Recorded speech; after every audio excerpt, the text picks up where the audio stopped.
Hello everyone, my name is Zenitsu and I'm back with another Digimon video. So today I'm going to be talking about part 3 of decks to invest in. So in parts 1 and 2 I go over each of the 6 base colors and kind of give a basic rundown of some really solid decks to invest in.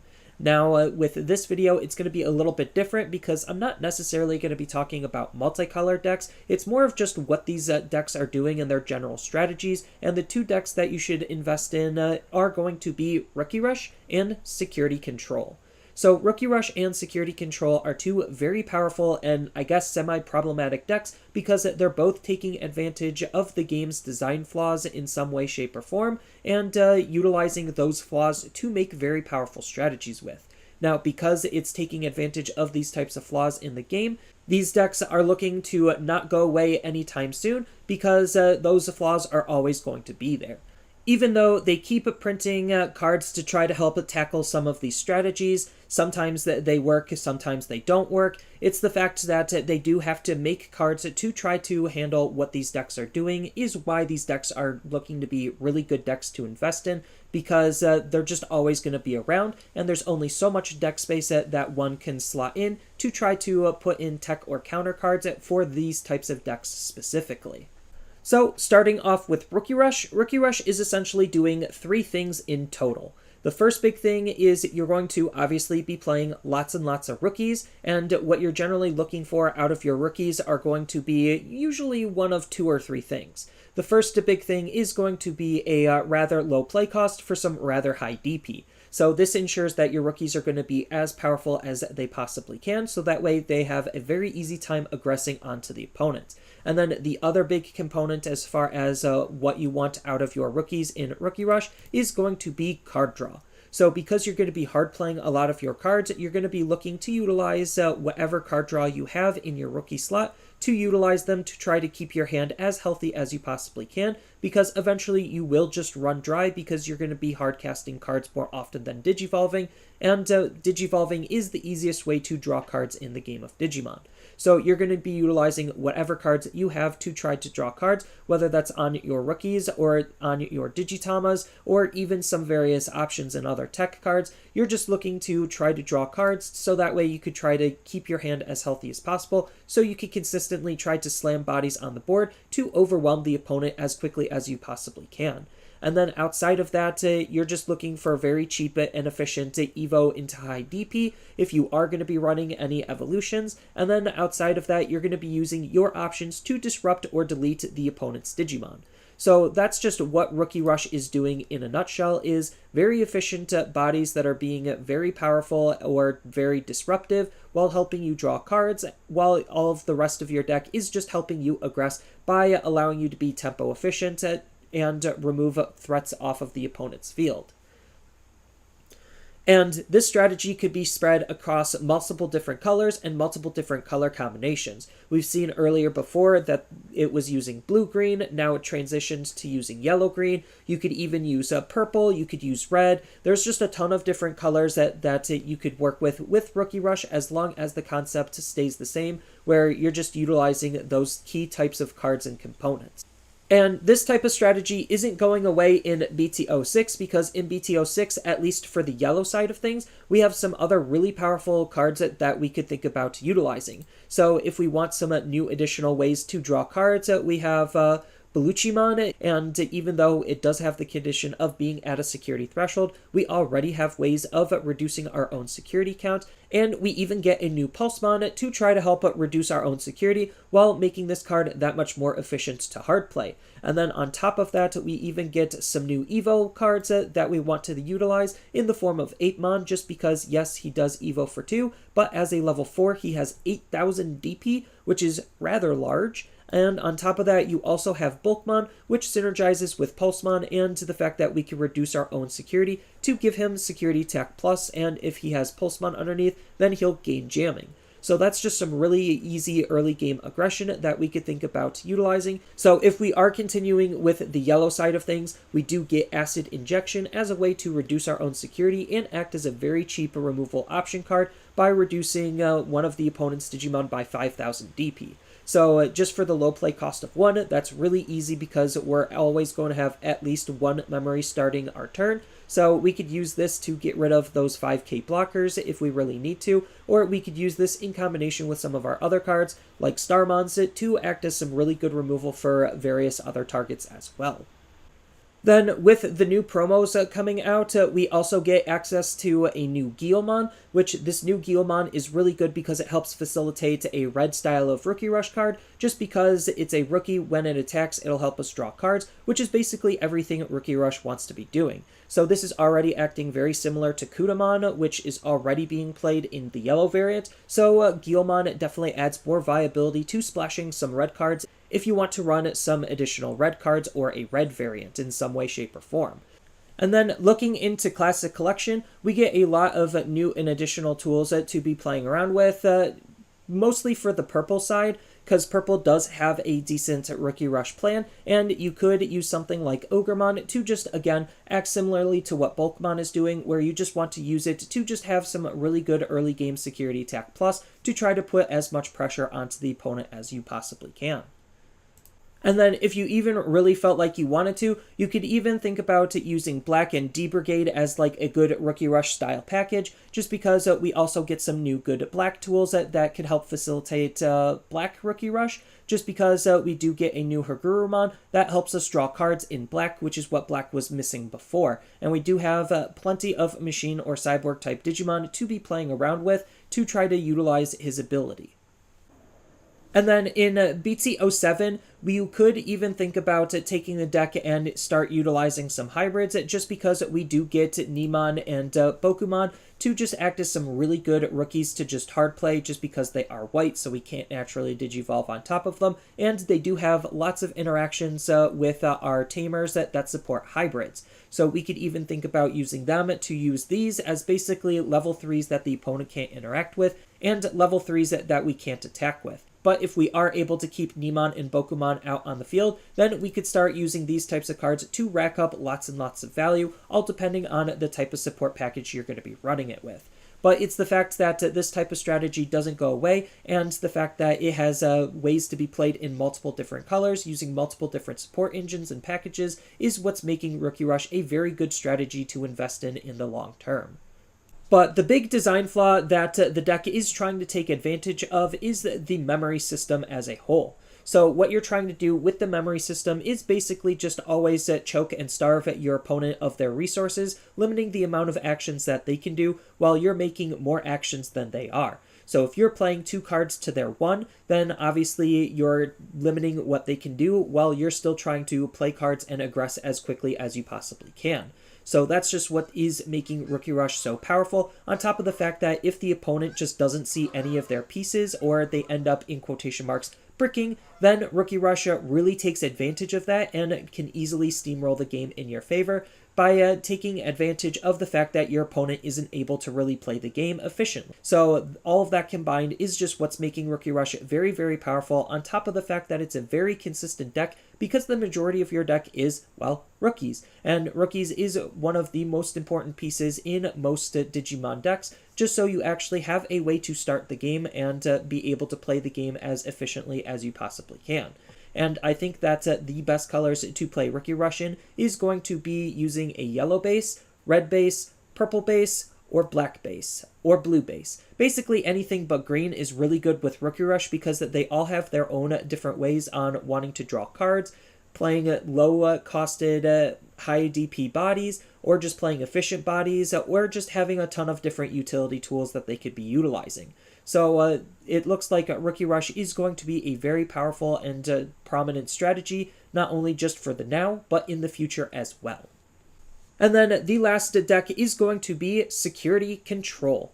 So I would have put Megazoo on this list, but Security Control and Megazoo are basically doing almost the exact same thing. They're just utilizing some ever so slightly different tools, but the idea is similar enough to where I just kind of lumped them all together into this one style of deck, just because the whole idea behind both decks is you're going to be playing 1 card a turn, and that 1 card is going to have such a high level of impact that demands the opponent to be able to respond, and if they can't respond, then you're going to crush them underneath the pressure of the cards that you're going to consecutively play each and every turn. So what Security Control is doing slightly different than Megazoo is Security Control is actually focusing on trying to use the recovery mechanic to try to keep its security as healthy as possible and use its security in some very powerful ways to try to act as basically an RNG lotto to remove the opponent's threats or play some very powerful threats of your own. So this is looking to be a very powerful style of deck that's not going away because, well, recovery is always going to be a thing because that's just a fundamental mechanic of the game. Every TCG has some way, shape, or form to heal, so Digimon's recovery mechanic is just that mechanic, and on top of which, as long as they keep printing more removal options that can activate its main ability as its security ability, or have a very powerful security ability in of itself, along with any Digimon with the security ability, then this type of deck is always going to be viable. Which there's so much removal in the game that even if they just stop printing removal, what we already have is enough to just create a whole bunch of different and varied decks just because there is just that much removal in the game and all of the removal we currently have is just that powerful. But as far as what the deck is currently doing, it's just trying to, again, take advantage of a lot of cards that just want to recover your security, so that way you could use your options and Digimon to play from the security, and we have some very powerful ways to set that up on top of maintaining and controlling the opponent's board with some of our other Digimon and other options. And it's just, again, looking to be a very powerful deck to be utilizing with a whole bunch of ways of building and playing, especially with all of the new future tools that we're getting in the game. So come BT06, we are getting a new wave of starter decks, and those starter decks are coming with their own set of security Digimon. So we have Cordramon coming out of the blue starter deck, which has the nice security ability of being able to play itself for free, with the on-play ability of allowing us to draw cards. And the big thing that Security Control kind of is lacking is just natural card draw, because again, you're going to be hard playing a lot of your cards more than you're going to be evolving, but because you're really only going to be playing one card a turn, you're not really losing any amount of cards in your hand. So the fact that we have Cordramon to just pop out a security, or even if at worst we have to hard play it, just being able to draw two is looking to be very, very powerful. And then with the red starter deck, we get Geogreymon as the security Digimon that comes in there, where, again, he's a security Digimon, he'll be played for free, and he has the on-play ability to delete one of the opponent's Digimon with 4,000 or less DP, so if they are trying to go wide, then he has the potential of deleting the opponent's Digimon.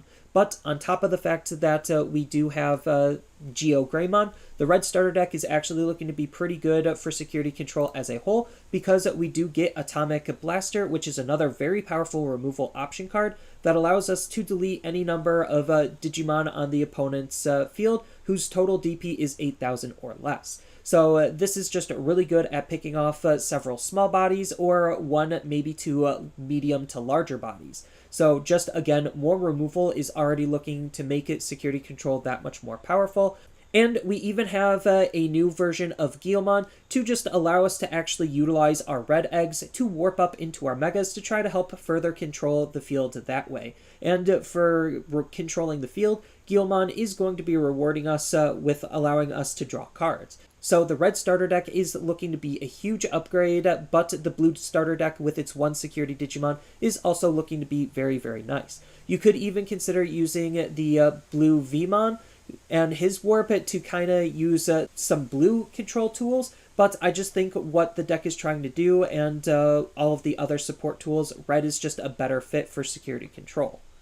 And then taking a look at BT06, we have a new, very powerful level 6 to be playing with in the form of Dynasmon to try to keep our security as healthy as possible while acting as some really good consistency tool. So we could use his ability to add some cards that we're looking for into our hand. It's not even color locked or color specific, so that's what's making Dynasmon really good, on top of the fact that he also has an ability that triggers on all turns, where when one of our cards is removed from our security, if we have 3 or fewer cards, then we get to recover 1, thus trying to keep our security as healthy as we possibly can make it, making Dynasmon just a really good card for the deck to be using.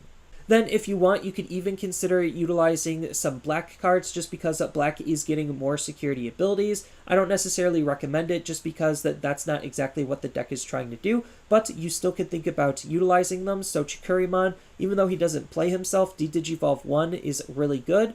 on top of the fact that you have Namimon to just, again, come out of the security for free. Again, he's not necessarily the best, considering all of the other tools we have is probably just better, but it's something to think about. Same thing with Alphamon, where we could use his security ability to just help control and mitigate the opponent's field if we are playing some Royal Knights, which you could in the form of Dynasmon.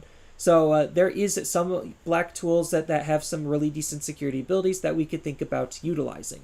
But outside of some black cards, we even have some really good purple cards that we could consider using. So we do have Bellastarmon and the Three Musketeers package, just because the Three Musketeers package is playing around with utilizing options very efficiently. So Bellastarmon is absolutely insane because the more Three Musketeers and options that we have in our trash, the better she'll be at hard playing her. And when we do hard player, we get to use an option that costs 7 from our hand for free, and she brings back an option that costs 7 from our trash. So we could toolbox the options that we want to be utilizing with the deck. So some of the options that we could be using is going to be Fly Bullet, which is just, again, a really good purple removal card. We could use Gwalt Schwarmer, again, another really good black option removal card. And we even have Happy Bullet Showering, which is another really good red option removal card. Then black also adds even more removal option cards in the form of Iron Fisted Onslaught, which is black's equivalent of Gaia Force. So this is just looking to be a really good card if you're going to be utilizing some more of the black package and black side of things.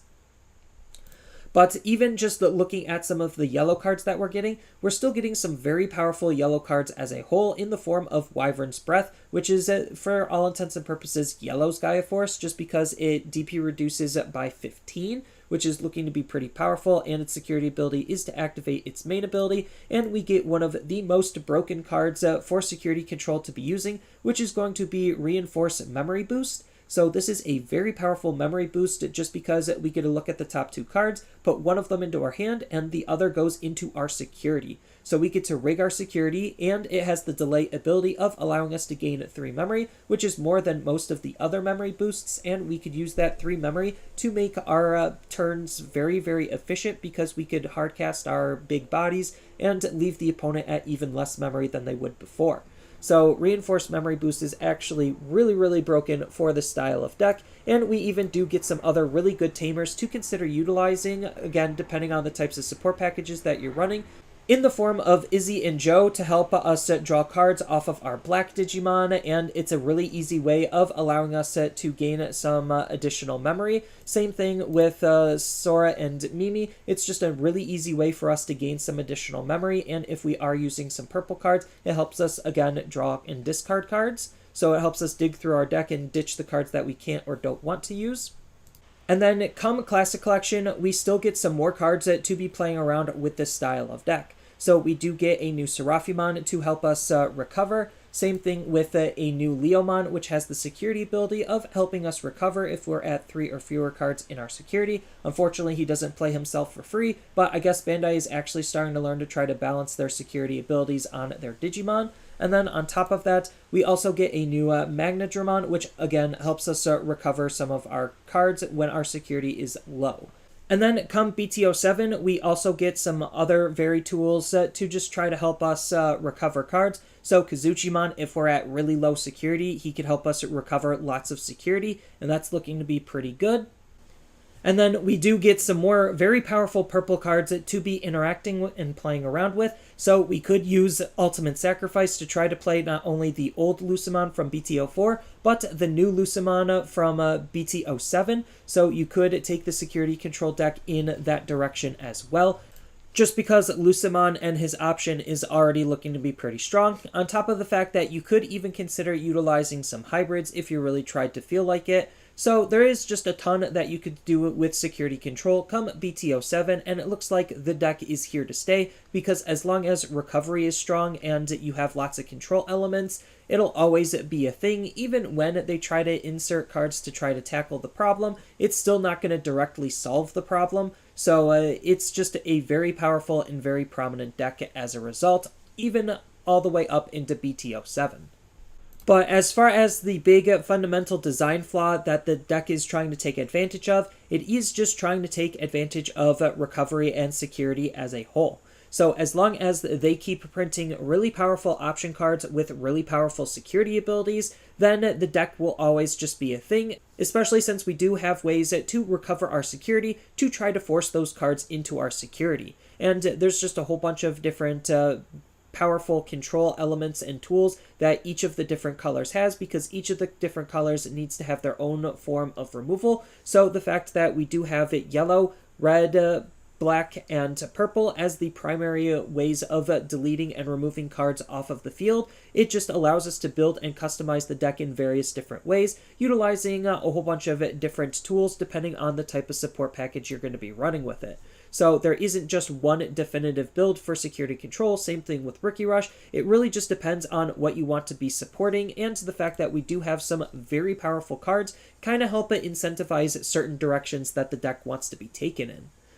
But that doesn't change the fact that security control is going to be here to stay for quite a while, making it a really good deck to invest in.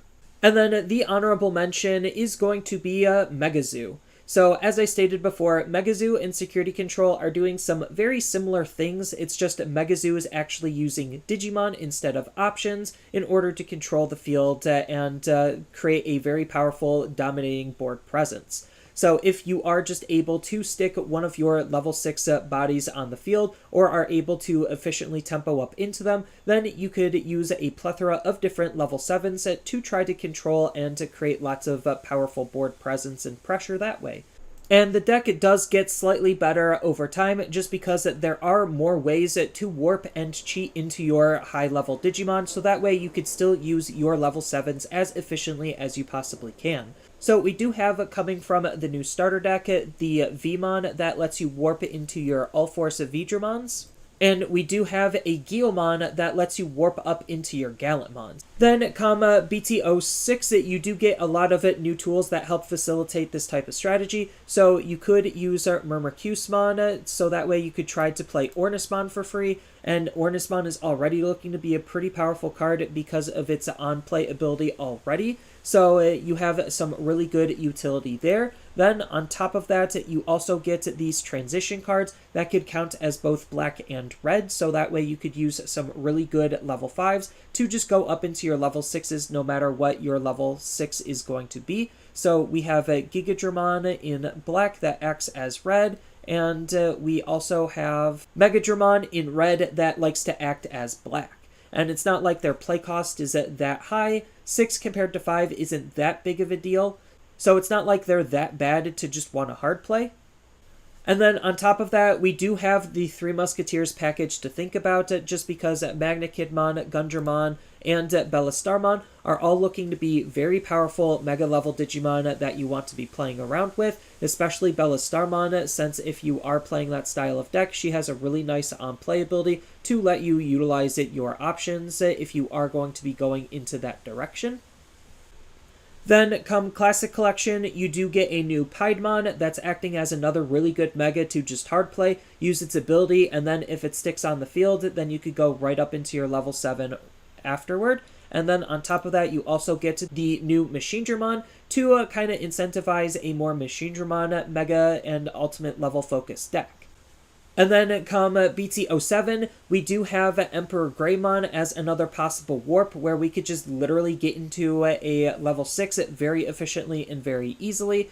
And in blue, we have Magnagurumon that's doing a very similar thing. So if you want, you could run a hybrid package to try to support the use of these types of cards to just warp into level 6s on the field off of your Tamers.